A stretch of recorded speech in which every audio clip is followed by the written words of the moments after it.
بسم اللہ الرحمن الرحیم۔ السلام علیکم۔ سعودی انفو یوٹیوب چینل میں آپ کو خوش آمدید کہتے ہیں۔ تمام محب الوطن پاکستانیوں کے لیے سعودی عربیہ سے دو اہم خبریں ہیں۔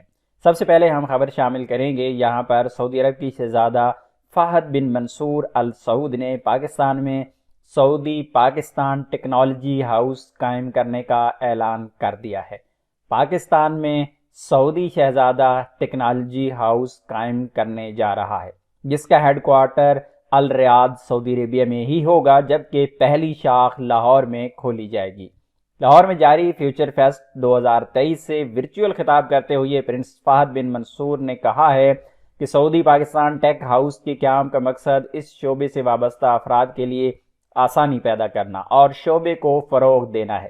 لیکن یاد رکھیے گا، سعودی ٹیک ہاؤس اس سے پہلے، جس کے بانی ہیں پرنس فہد بن منصور، اس کا جو آغاز کیا تھا وہ بھی ایک پاکستانی نے ہی کیا تھا، جو کہ 2009 میں ہوا تھا، اور اس پاکستانی کا نام ہے سلیمان ناصر۔ تو الحمدللہ سعودی عربیہ سے ایک اچھی انویسٹمنٹ پاکستان میں آ رہی ہے، اور اسی طرح جابز کے، ملازمتوں کے کافی زیادہ مواقع پیدا ہونے والے ہیں۔ جن لوگوں کا بھی تعلق آئی ٹی سیکٹر سے ہے تو تمام لوگوں کے لیے ایک اچھی خبر ہے، جنہیں مزید کچھ سیکھنے کا اور اسی طرح ملازمتیں حاصل کرنے کا بھی موقع ملے گا۔ دوسری جانب پاکستان کے شہر لاہور سے ہی 25 موٹر سائیکل سوار نوجوان سعودی عرب کے لیے روانہ ہو چکے ہیں، اور موٹر سائیکل سوار نوجوان 60 دن میں سعودی عربیہ پہنچیں گے۔ موٹر سائیکل سوار پاکستانی نوجوان پاکستان سے سعودی عرب پہنچنے سے پہلے ایران، امارات، کویت، اردن اور عراق سے گزریں گے۔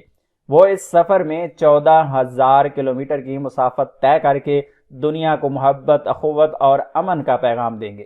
موٹر سائیکل سوار نوجوان جن ممالک سے گزریں گے، وہاں پاکستان سے بھی بھائی چارگی کا پیغام پہنچائیں گے۔ سعودی عرب پہنچنے پر پاکستانی نوجوان مقدس مقامات کی زیارت بھی کریں گے۔ مزید اسی طرح کی انفارمیشنز اور نیوز اپڈیٹ حاصل کرنے کے لیے ہمارے چینل کو سبسکرائب کر لیجئے، ویڈیو کو لائک کر لیجئے۔ ملتے ہیں نیکسٹ ویڈیو میں، تب تک کے لیے اجازت دیجیے۔ اللہ حافظ۔